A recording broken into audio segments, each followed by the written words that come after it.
Minnesota has the only original wolf population in the continental United States, and 80% of Minnesotans believe the wolf should be protected. Howling for Wolves is asking Minnesotans to respect our true wildlife manager, the wolf. Their survival is critical to our ecosystems, our communities, and even our economy. As highly intelligent animals with strong social bonds, Minnesota wolves deserve to be protected and admired. Learn more at howlingforwolves.org.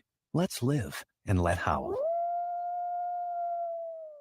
As we head towards colder weather, it's important to make sure you're up to date on vaccinations and protected from COVID-19. The Native American Community Clinic is now administering the updated Pfizer bivalent booster. The updated bivalent booster helps protect against the original COVID-19 strain and against newer Omicron variants. And it will help restore protection that has decreased since previous vaccinations. People age 5 and older are now recommended to get an updated bivalent booster dose at least 2 months after their last COVID-19 shot. That means the bivalent booster may be given after a person's primary series or after their last booster shot, regardless of what brand you received before. Even if you've already had COVID-19, you should get vaccinated. Right now, at the Native American Community Clinic, you can get COVID-19 vaccines, including updated boosters, at the same visit as other vaccines. However, if you've received a recent monkeypox vaccine, you may need to wait 4 weeks before you can get a COVID-19 vaccine, and you should discuss this with your provider. Schedule your vaccination appointment with the Native American Community Clinic by calling 612-872-8086. Hey, Cudahy to all my friends and relatives in 4 directions. This is Robert Pilot of Native Roots Radio presents I'm Awake. I'm here to ask you for your support. Finding honest Native-centered news is not easy. But with your support, we're able to provide accurate information about Standing Rock, Line 3, treaty violations, and COVID-19 in our Native communities.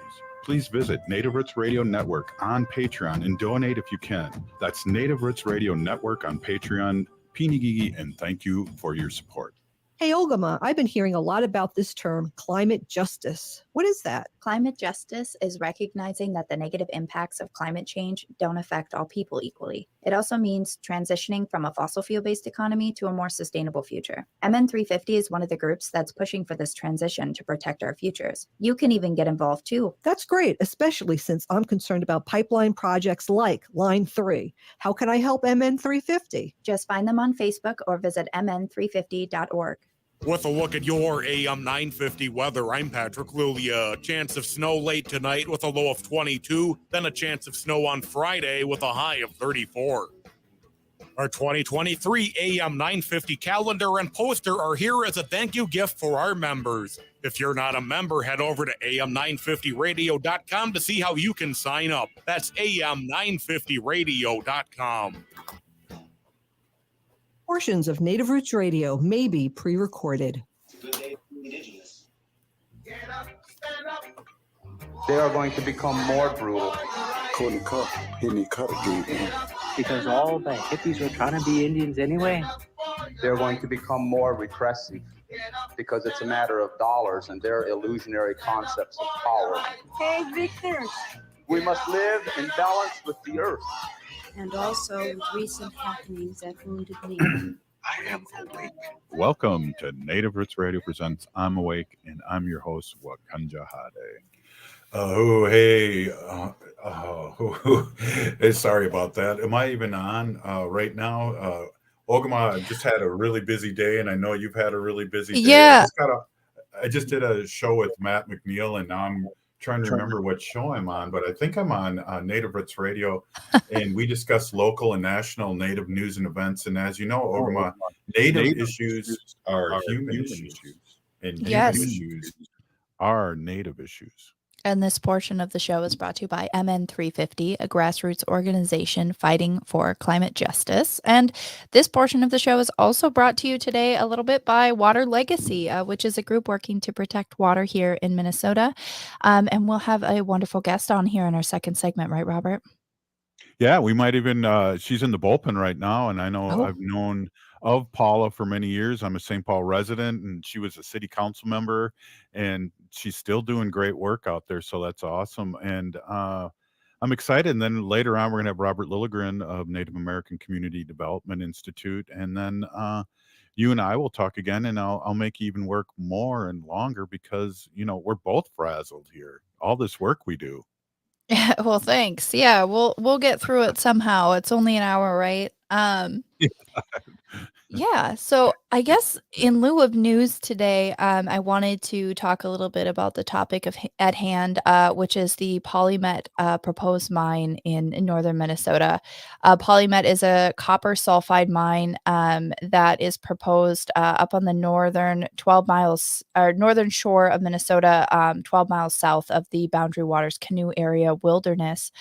And this project, when you start to read into what it actually entails, everybody, it's amazing that this is and or was permitted at one point in the state of Minnesota. This mine would produce millions of tons of waste rock and produce acid mine drainage, which contains carcinogens and heavy metals like lead and mercury. This is happening right next to the St. Louis River, and which flows downstream into Lake Superior and would harm the residents of Duluth and the Fond du Lac Band of Lake Superior, Chippewa.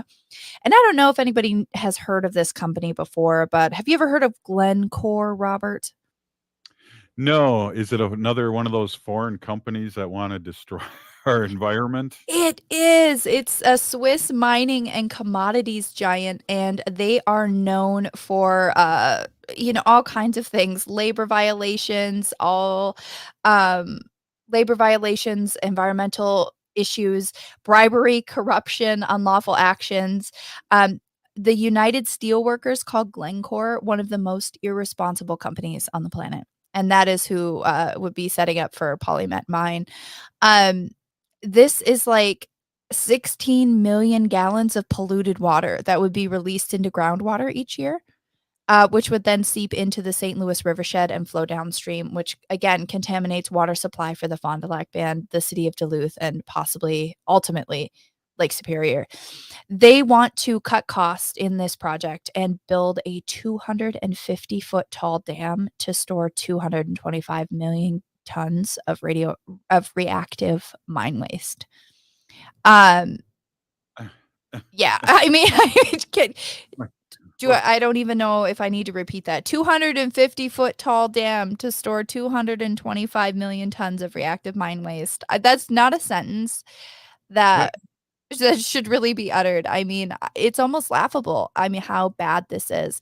According to Friends of the Boundary Waters, the same type of dam, designed by the same dam engineer, had collapsed in Brazil, and that dam killed over 200 people, and that type of dam construction is now banned in the country of Brazil.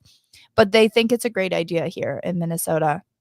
The other issue with Polymet is the same kind of issue that we have with projects like Line 3 and with other major environmental projects along that line, is that Polymet has designed their financial issues around this in a way that their investors are always paid first, meaning Minnesota taxpayers are going to be on the hook to clean up when things go south, which they will, because they always do.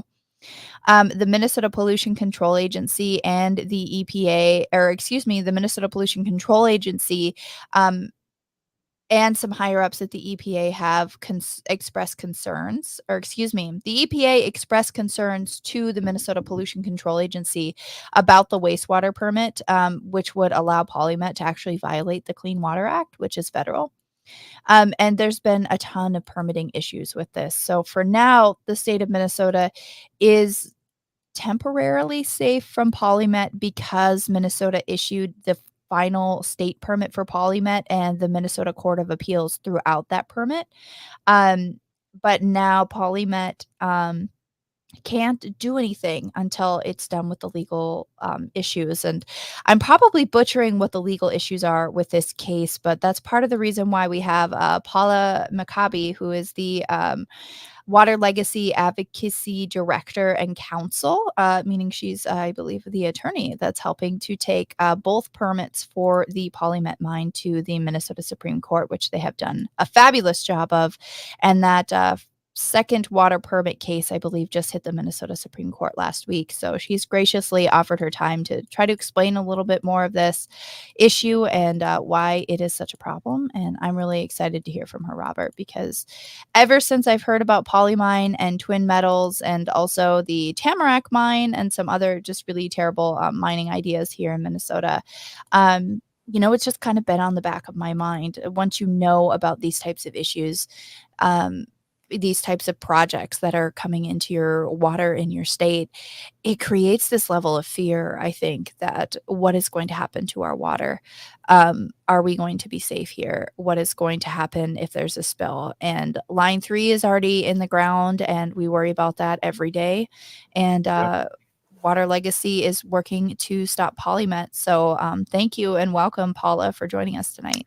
Well, thank you very much, Ogima. I hope you can hear me with the headset. Yeah. And I think that was a really excellent summary of the threat posed by polymet and why citizens throughout Minnesota, not including both Indigenous and non-Indigenous communities, should be really concerned about this project and about Glencore, the $200 billion, that's with a B, that's their annual revenue. And they actually control polymet and they own most of polymet, and they're not responsible on any of the permits that have been issued.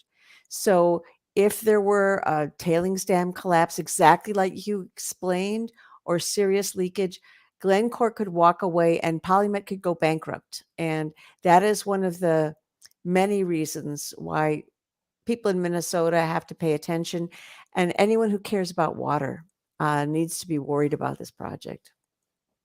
Well, Paula Maccabee, I am so happy that you're on air with us. And I did have a chance to talk to you a couple of years ago up in Duluth at one of Winona's concerts, and it's great to see you and working with Water Legacy. I'd love to. We got only about a minute in this segment, but we'll bring you on the second segment and just dig deeper into this. And we always try to figure out what can we do.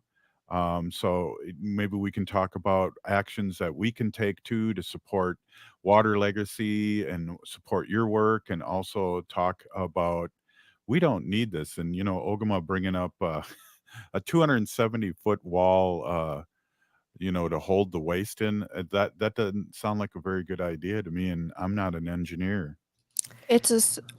I was going to say, it's essentially what they pumped underground in concrete when Line 3 had the aquifer breaches in 2 parts of Minnesota, except above ground. It's a real threat. And I think the other thing to realize is it's not even a wall, it's a pile of sand. And what happens with piles of sand is when they're not watched carefully, they collapse. And so there's a huge threat from the polymet project, and especially from the tailings waste pile. Let's take a quick break, and then let's jump right into this, Paula. I really appreciate you stopping in. And I know from my years of following you as a city council member, you're a doer. So I'm excited to get deeper into this. Thank you. Thank you, Robert. We'll be right back after this short break. You're listening to Native Roots Radio presents I'm Awake. When we heal from our traumas, when we face our fears, let go of our addictions, when we relearn our values, when we live our teachings, respecting our elders, cherishing and honoring our children, when we honor and take care of our spirit, there will be no room left for sexual violence. Sponsored by the Minnesota Indian Women's Sexual Assault Coalition. Hey, Ogama, I've been hearing a lot about this term, climate justice. What is that? Climate justice is recognizing that the negative impacts of climate change don't affect all people equally. It also means transitioning from a fossil fuel-based economy to a more sustainable future. MN350 is one of the groups that's pushing for this transition to protect our futures. You can even get involved too. That's great, especially since I'm concerned about pipeline projects like Line 3. How can I help MN350? Just find them on Facebook or visit mn350.org. Health insurance that fits my budget? I'm covered. I needed health coverage I could count on and afford. MNsure helped me find a plan that works for me, and they helped me save money. Did you know that most Minnesotans qualify for savings through MNsure? And they have free experts who can help you sign up for coverage. Go to mnsure.org today and get started and get covered. That's mnsure.org. mnsure.org. J&S Bean Factory is a native-owned, community-supported, cozy, artsy coffee shop which offers roasted on-site beans, live music, and baked goods. Relax in the beautiful outside patio. City Pages writes, voted top 10 coffee shops. Tucked into a quiet corner of St. Paul's Highland Park neighborhood, this coffee shop roasts beans on site from the best coffee growing countries in the world. Located at 1518 Randolph Avenue, St. Paul. The good stuff. Hi, this is Representative Sharice Davids from Kansas. I'm Ho Chunk, and you're listening to Native Roots Radio. And we're back to Native Roots Radio presents I'm Awake, and this is Robert Pilot. Hey, you're muted, Ogama, just like old time's sake here. Oh man, I haven't done that in a long time. Bushu, it's Ogama. I just wanted to let everybody know that the Native American Community Development Institute's All My Relations Arts Gallery is hosting the Rosie Sima's dance performance, She Who Lives on the Road to War. It's only until December 15th, and there are limited showings available. So if you want to make sure to see this beautiful program, you need to go over to allmyrelationsarts.com and get your tickets and get in to see that show before next Thursday, 1 week from today. Wow, thanks, Ogama. Hey, we're here with Paula Maccabee, and she is a Water Legacy worker here, and I think you're a lawyer for Water Legacy, correct? Yes, and let's talk a little bit about the oral argument at the Minnesota Supreme Court regarding Polymet. Can you let our audience know a little bit about that? Sure. I've been working with Water Legacy as their lawyer and advocacy director since 2009. And when we started our work, we were told that Polymet was a done deal and that they would be breaking ground and destroying water quality and precious wetlands in a matter of just a couple of years. And we and our allies, and those allies include the Fond du Lac Band of Lake Superior Chippewa and the Grand Portage Band of Lake Superior Chippewa and several other really important environmental groups. We've held them off now. It's 13 years. And that's a really important thing to realize, that when people get organized and when resources like lawyers and doctors and technicians and scientists are put into opposing bad things, we can do something about it. So where Polymet is now, there was a permit to mine that was reversed by the Supreme Court just last year. And this year, part of the water pollution permit was reversed because they didn't follow the Clean Water Act in analyzing seepage. But part of the important part of the Polymet water pollution was left standing. And so that's why Water Legacy and our allies, we all petitioned the Supreme Court and said, we want you to look at this case. And the Supreme Court took it, and they take only about 5% of the cases. So they agreed it was really important. And these are the issues that we argued up at the Supreme Court last week. One, and Ogama mentioned this, that there was something funky going on in the permitting. Usually, when there's a big project like this, the EPA professional staff will put in their comments in writing. And in this case, EPA let the Minnesota agencies know, we're really concerned about this. We're concerned about the effect on mercury, on sulfate, on wild rice, on the downstream Fond du Lac Band. And we think this permit is going to violate the Clean Water Act and won't be enforceable. And so the Pollution Control Agency knew that. And instead of just dealing with the comments, letting them be public, responding in writing like the law requires, they went to the political higher-ups above all of the program people and convinced the Trump administration to quash EPA's comments. So they were never submitted, they were withheld. And so one of the important issues at the Minnesota Supreme Court is, if an agency uses improper procedures, and we proved at the district court level that the procedures were improper, then that agency's decision should be considered unlawful and arbitrary and capricious, and they shouldn't be able to benefit by hiding important information from the public and hiding important information that would hold them accountable. So that was the first issue. We want the permit reversed because EPA should have a chance to put in their comments, and the Minnesota Pollution Control Agency should not be rewarded for basically circumventing the law. And then the second issue that Water Legacy argued is that almost every wastewater permit, and certainly a new permit for discharge to impaired waters, has end of pipe limits saying you can't add more than this much pollution. The Polymet permit, which is new, it has mercury impaired waters all the way from the headwaters of the St. Louis River down to the estuary in Lake Superior. And somehow the Minnesota Pollution Control Agency didn't make them put any end of pipe limits on mercury, sulfite, lead, nickel, arsenic, nothing.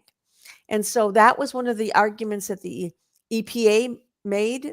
Water Legacy eventually got their comments by suing the EPA in federal court under Freedom of Information. So we knew that.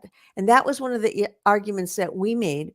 And then the Fond du Lac band made a really compelling argument that Fond du Lac has their own water quality standards. And when the Minnesota Pollution Control Agency gave Polymet its permit, they didn't even consider the band standards at all. It just wasn't part of their record. And that is another way of saying it. Not only was it illegal not to consider it, but it was also another way of showing that they were being arbitrary and just trying to give Polymet what they wanted rather than following all the laws. And finally, Minnesota law has a really protective rule about groundwater. You're not supposed to put waste into groundwater. And if you have to put something on, like a landfill, you're supposed to have basically the best prevention you can possibly make. Both Polymet's 526 acre waste rock pile and Polymet's 1,350 acre tailings waste, they don't have any liners. So the waste would just be going right into the groundwater, the surface shallow groundwater and the deeper groundwater. And maybe Polymet says, oh, once we've released it, we're going to recapture it. But there's nothing in terms of historical examples, field testing that shows how much they're going to recapture. And most Superfund sites that try to do this, they capture about 50, 60%. Polymet is promising 99% without one bit of evidence that they could actually do it. So exactly what Ogama was talking about is releasing pollution through groundwater. And that groundwater will go back, not only will it affect groundwater, people who have wells in the area, but will go into the wetlands and the surface water and affect people all the way down to the city of Duluth, Lake Superior, and the Fond du Lac band. Paula, this is blowing my mind because as you and Ogama told this story today, it's like, what is the Minnesota Pollution Control Agency thinking? How what is the EPA thinking? I mean, who are these people making these decisions? I mean, is all I could think of in my head as you two were speaking this truth.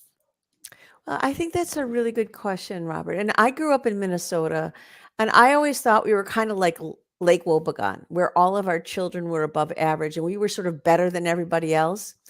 But I think what we've learned over the past 13 years at Water Legacy is that smugness is not deserved. There are many countries, like Ogama was talking about, countries like Brazil and Chile, that wouldn't even allow the kind of dam that Polymet is proposing to build now. And then there's the issue, we call it regulatory capture, because it's not really that someone at the Pollution Control Agency is getting money to do the wrong thing. It's that the pressure of the politicians at the legislature and the governor is to get the permits done, not to protect the water, not to protect human health, not to protect the future for the climate or nature.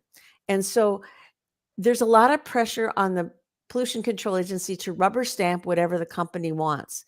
And even a culture of calling the companies that are going to pollute their customers, rather than talking about the plants and the animals and the people who are going to drink the water or eat the fish as the real customers of the Pollution Control Agency. So we started out thinking we were going to get Polymet stopped and then we'd move on. We realized we really have to fight. I'm seeing a flash across the screen of corruption. We need to fight the corruption and regulatory capture that prevents our agencies from acting in the public interest rather than in the private interest of huge multinational corporations.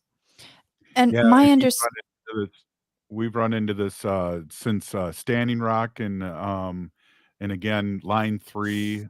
Go ahead, Ogama. I didn't mean to cut you off. No, that was okay. I just wanted to remind people too that much of the people at the Commissioner's Office of the Minnesota Pollution Control Agency are appointed officials. They're not officials that we get the chance as Minnesotans to vote in with our best interests in mind. These are people that are placed into their positions to do this work. And I don't know. I guess I have a question for you, Paula. I don't know how to phrase it per se, but is there any way to take the Minnesota Pollution Control Agency themselves to court for failing their due diligence to Minnesotans for their work?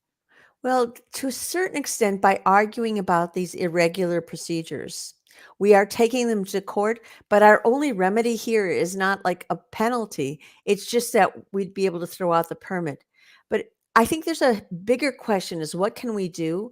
I think that what has happened over the years is there's so much money in politics, and most people are just struggling to get by, that we have a legislature that is not oriented to protecting nature, not oriented to protecting people, but a company just says money and jobs, and they just have been allowing the companies to get away with anything they want.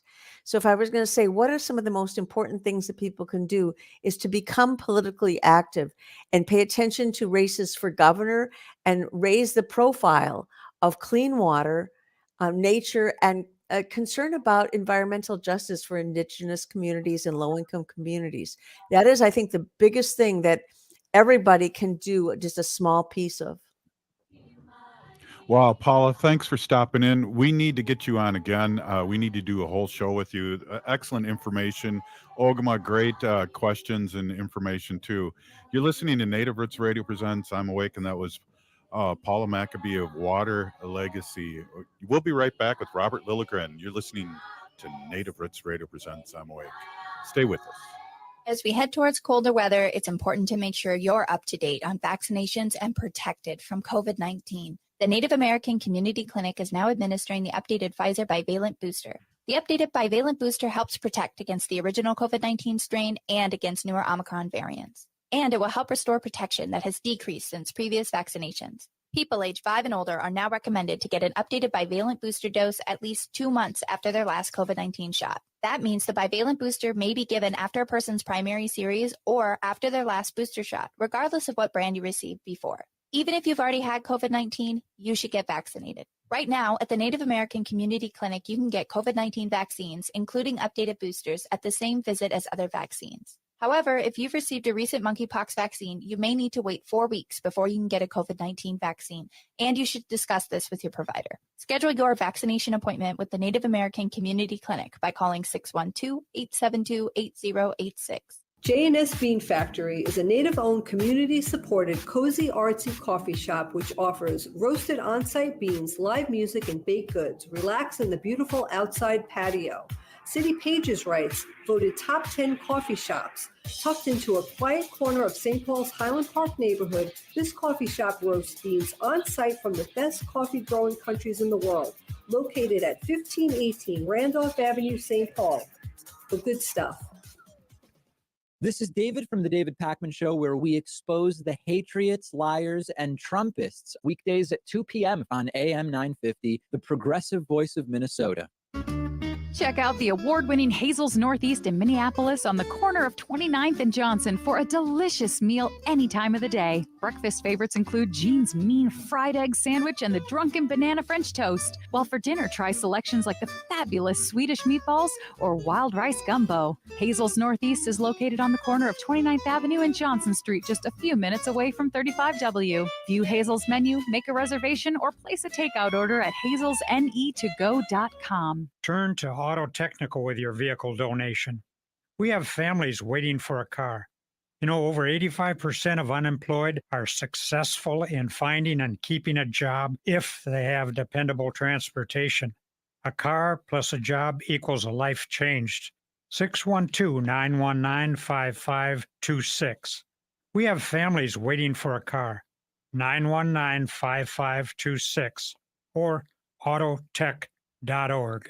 Hi, I'm Scott Shambot from Shambot Family Dentistry. We're the fear-free, shame-free dental office. We know dental anxiety and dental phobia are real. We'll take the time to get to know you and give you what you need to be comfortable at all times. We offer free nitrous oxide laughing gas and have high-tech options to help you feel calm and relaxed during your appointments. We'll help you get through every appointment in the most pain-free way possible. If you're having a dental emergency, we'll try and get you in the same day you call because we don't like to see anyone in pain. As my daughter Rachel says, if you don't see my dad, please see another dentist. Take care of your teeth because they're the only ones you get. This is Chad, owner of AM 950.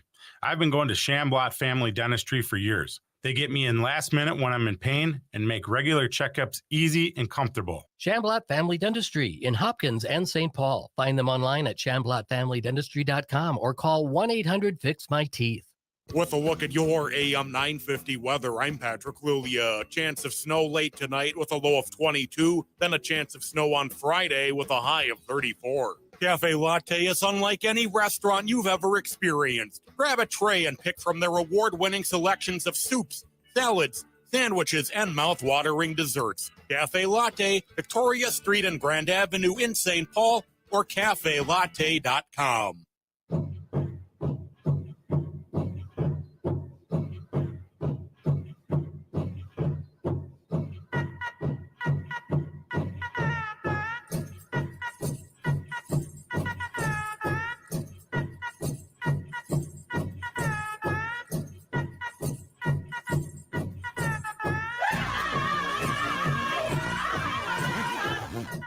Welcome back to Native Roots Radio Presents I'm Awake, and this is Robert Pilot.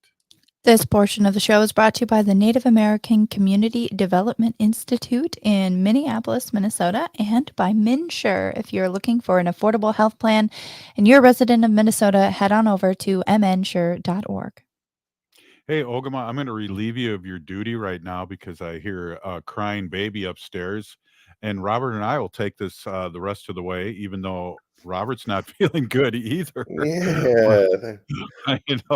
But it's interesting.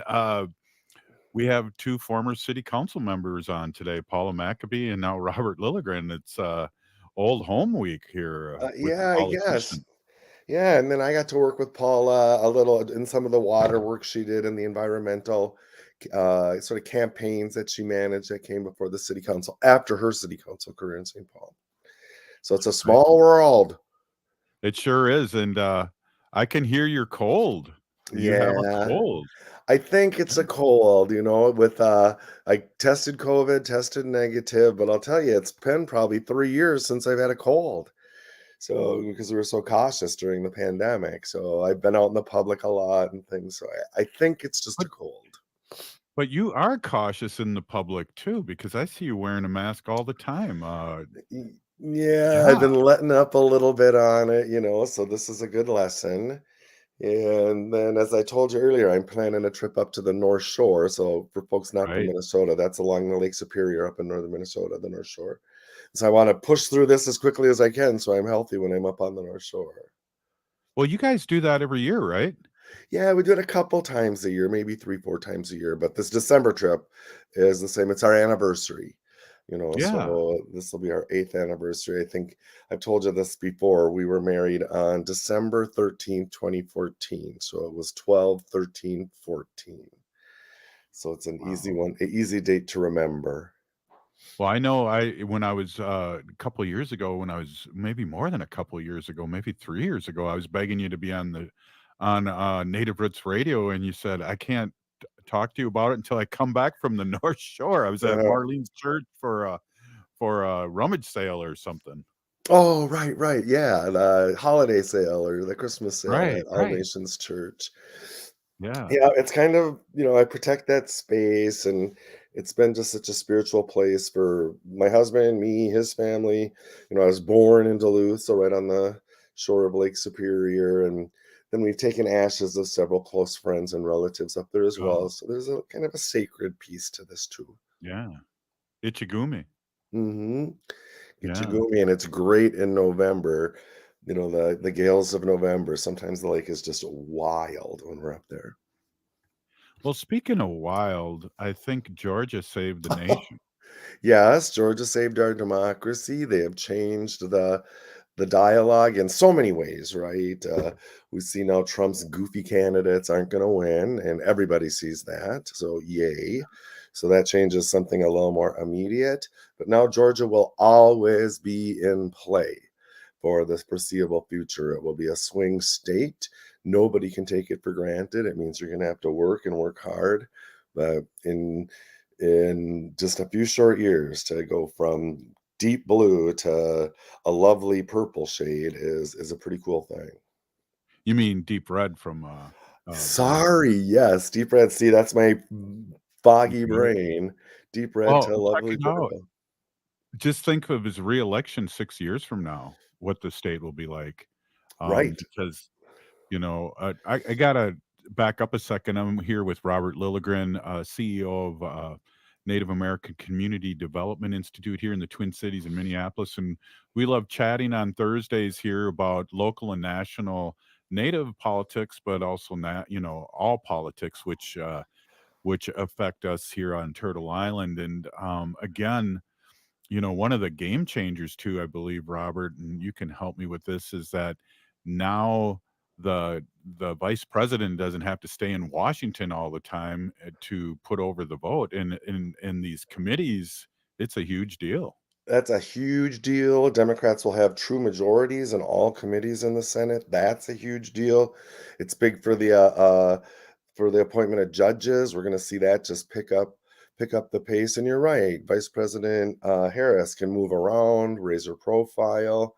That'll be a good thing. And yeah, Georgia really saved us. And all hail Stacey Abrams and the work that she's Yeah. done to lay this groundwork and to help energize voters there. But it's a game changer. I was surprised, and I have to give Herschel a little credit that he did have a speech, and he did concede, and he had a decent speech. And I'm thinking, if he would have been talking that way for the last year, he might have got elected. Possibly, and I've heard a lot about that. I praise him. I'll praise him. Good conceding. Not everyone has. Good to have a good speech. That's a minimum, right? That's a very low bar. If that's all we need from our candidates, that they know how to concede well, we're not asking enough of them. So yes, I will Thank you concede. for What's that? I said, "Thank you for straightening me out there. That's a Yeah. good one." Yeah. Well, we've heard it so much, so it's an easy point to pick up. But yeah, I think what a lot of people were surprised at is how close it was, right? Yeah. Because I think, right thinking people, correct thinking people think, how could you vote for Walker? Someone who clearly has demonstrated he's unfit for office. But you got to remember that Republicans are putting voter suppression measures in place, legislation in place to make it harder to vote. They battled everything Saturday voting in the runoff, which the Democrats challenged and won. It was reinstated, but this victory of 2 points or two to 3 points, happened in an environment where there should not have been a Democratic victory. So that's massive. I think it's a huge win. It is, and I'm curious to see, and maybe not so surprising, how the young people voted. I know just basic numbers when I was watching the election or the results come in, that I think it was something like 93% of the African Americans did not vote for him, and then we're wondering who the heck is he voting for him. It's like, putting up this kind of a candidate's a slap in the face of African Americans. Right. It's, you think of Herschel Walker, what his career has been. He's been working for the man, playing for the man. This is kind of his MO. So, so he can step right into this role as a candidate, working for the white man, and that's who voted for him. And so college educated women, black voters, and young voters elected Warnock, and I'm forever grateful to them for that. And they've shown that the shallow kind of issues that Republicans think people are going to vote on, gas prices, inflation. People understand those things fluctuate. People voted to preserve democracy. People voted to preserve individual rights. I mean, this was deep thinking that went into people's votes and determination. And it wasn't like maybe a few decades ago where people were really putting their lives at risk to go vote, especially Black voters. But people had to wait in lines forever and ever. There was tons of personal inconvenience, and people did it, man. They maintained their place in line and got into the ballot boxes. Well, and we just talked about or in the beginning, as we like to chit chat and forget people are listening.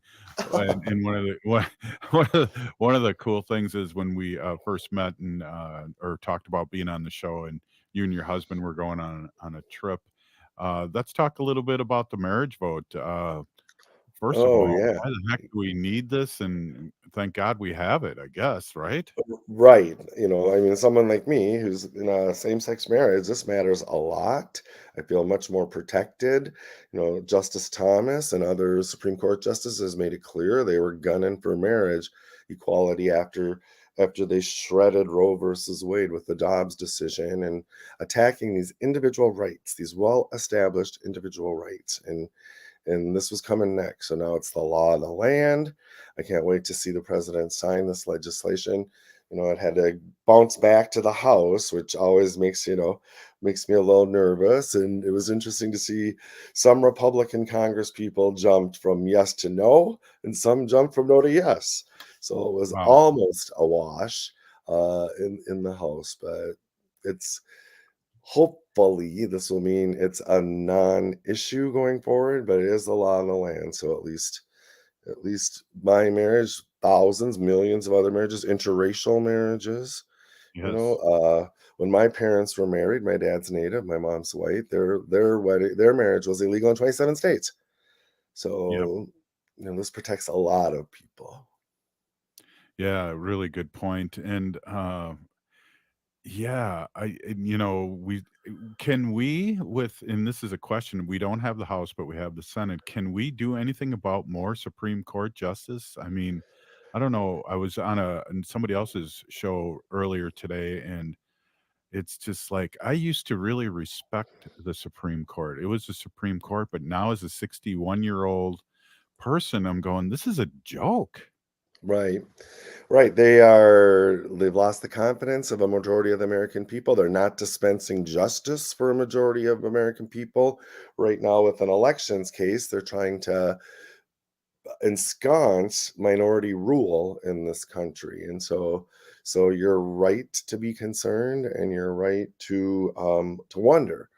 And we'll see what happens, right? The things happen to people. There's always been conversations about expanding the court, right? Yeah. Beyond 9. It's happened. The number of the Supreme Court justices has fluctuated throughout our history. It wouldn't be unprecedented to expand it. So that's a possibility.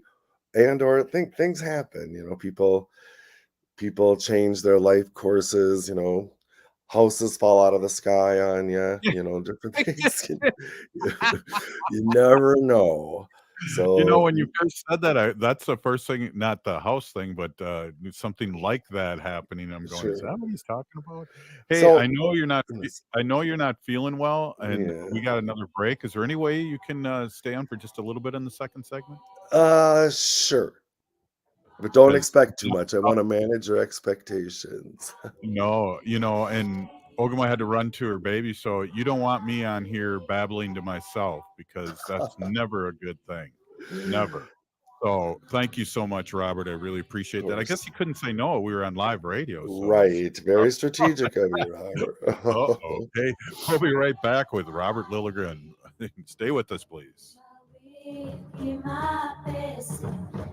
Hey, Ogama, I've been hearing a lot about this term, climate justice. What is that? Climate justice is recognizing that the negative impacts of climate change don't affect all people equally. It also means transitioning from a fossil fuel-based economy to a more sustainable future. MN350 is one of the groups that's pushing for this transition to protect our futures. You can even get involved too. That's great, especially since I'm concerned about pipeline projects like Line 3. How can I help MN350? Just find them on Facebook or visit mn350.org.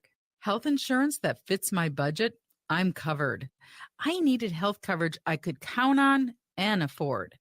MNsure helped me find a plan that works for me, and they helped me save money. Did you know that most Minnesotans qualify for savings through MNsure? And they have free experts who can help you sign up for coverage.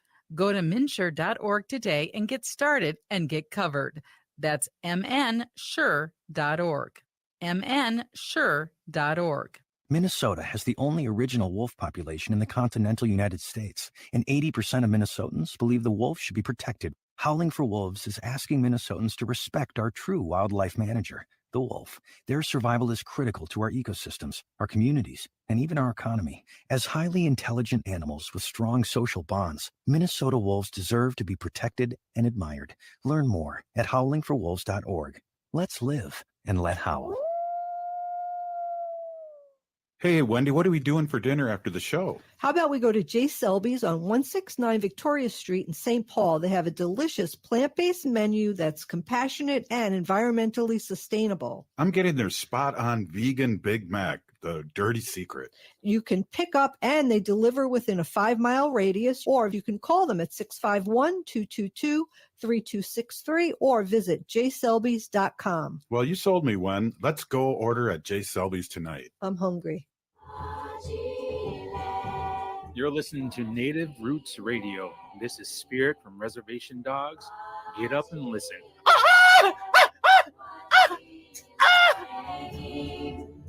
Welcome back to Native Roots Radio presents I'm Awake, and this is Robert Pilot.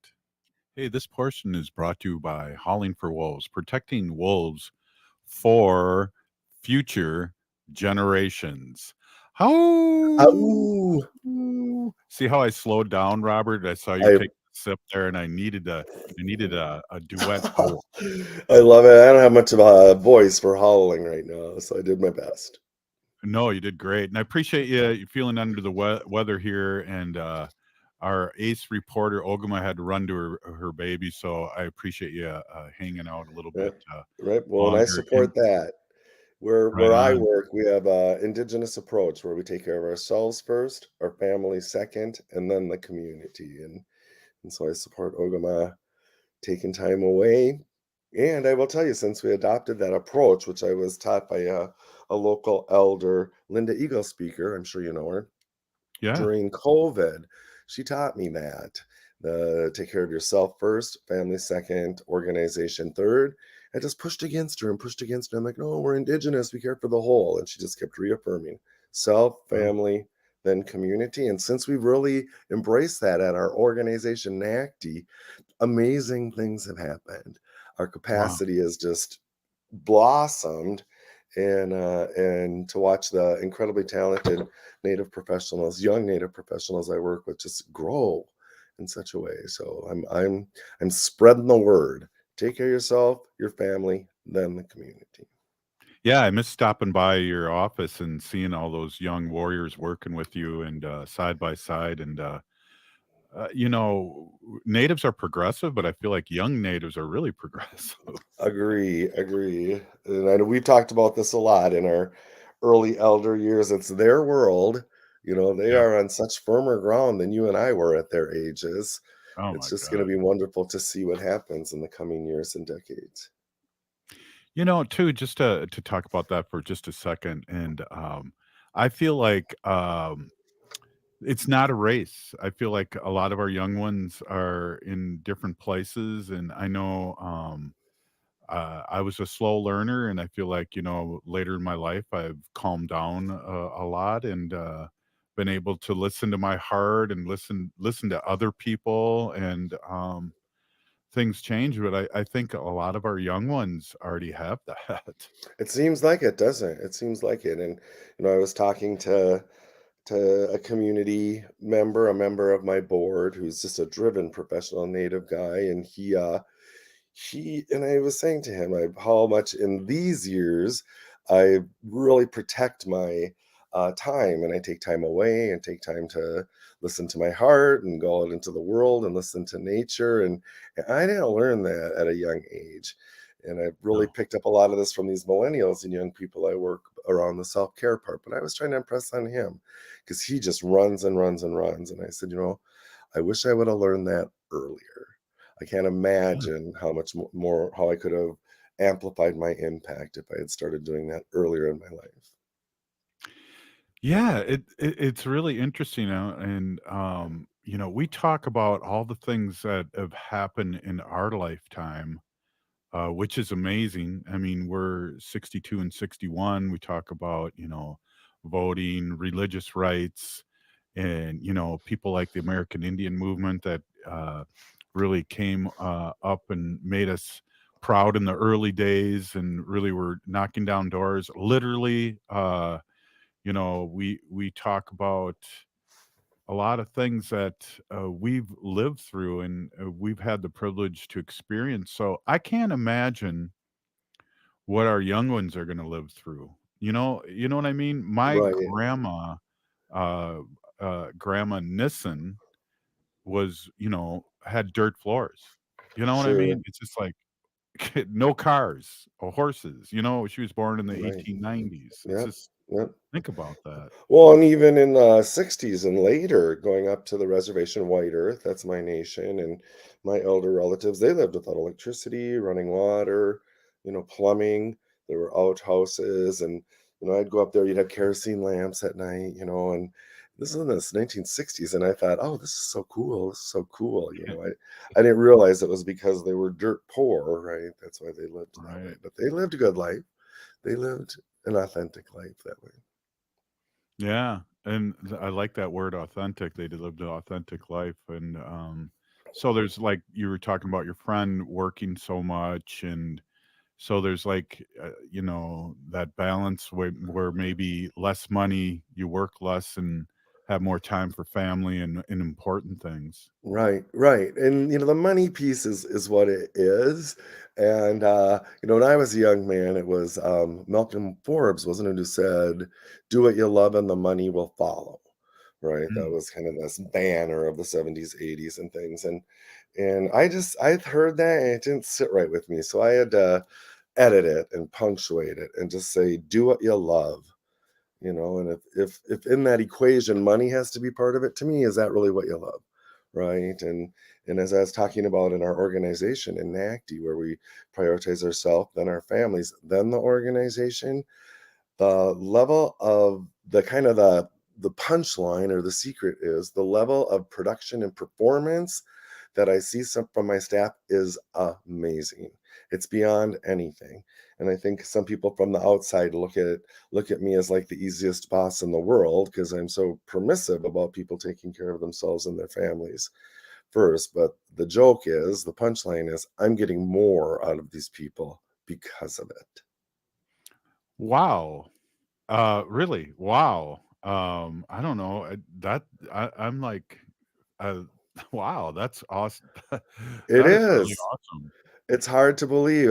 We, with our board and staff, went into a retreat. We went down to Prairie Island, down to their facilities, down to the Prairie Island Nation, Prairie Island community. And I was telling my board about this, and it's just been almost like a magical, mystical thing.